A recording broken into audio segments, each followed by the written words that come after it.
वर्णभेद आणि जातीभेद समूळ उपटून टाकावं यासाठी महात्मा फुलेंनी आपलं आयुष्य वेचलं। अनेक महात्म्यांनी ही प्रथा दूर सारण्यासाठी प्रयत्न केले, मात्र नाशिक महानगरपालिकेच्या शाळांमध्ये अद्यापही विद्यार्थ्यांमध्ये जातीभेद रुजवण्याचं काम चालूच आहे। बघूयात हा विशेष रिपोर्ट।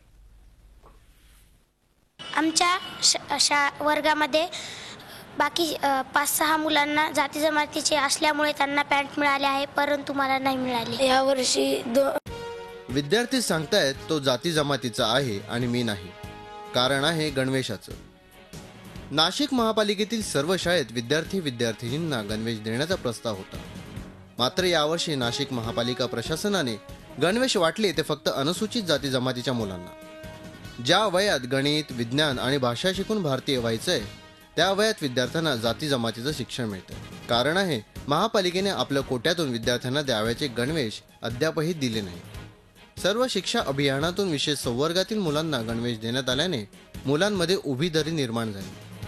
इतकंच नाही तर महापालिकेचे चिन्हही त्याचप्रमाणे वाटण्यात आल्याचं शिक्षक सांगतात। जाती जमातीनुसार जसं पाठवले ना की त्यांनी एकदाच म्हणजे जमातीचे वेगळे येतात आणि आपलं ओपन कॅटेगरीचे वेगळे येतात। चालू वर्ष आता जे मुलांना आता जे आलेले आहेत त्याच्यामध्ये येलो कलरचे आहेत ते याच्यासाठी आपला जमातीचे, आणि रेड आलेले आहेत ते ओपनचे वगैरे असं।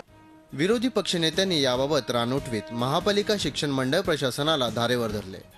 याबाबत त्यांनी फौजदारी कारवाईचीही मागणी करत गणवेश घोळ आणि आर्थिक घोटाळा होत असल्याचे आरोप केले।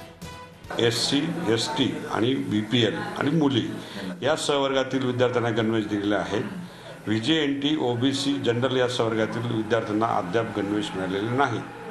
अशा 35 शाळांनी पत्र लिहून दिले। सभागृहाची फसवणूक त्यांनी केली, सभागृहात चुकीची माहिती दिली। त्यांचं कारण काय म्हणजे एकतर भ्रष्टाचार लपवण्याच्या दृष्टीने त्यांनी स्टेटमेंट केलं असावं।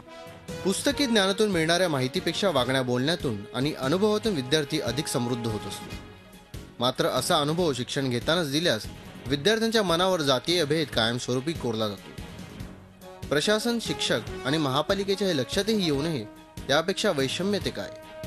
योगेश खरे, झी मीडिया, नाशिक। झी 24 तास रहा एक पाऊल पुढे।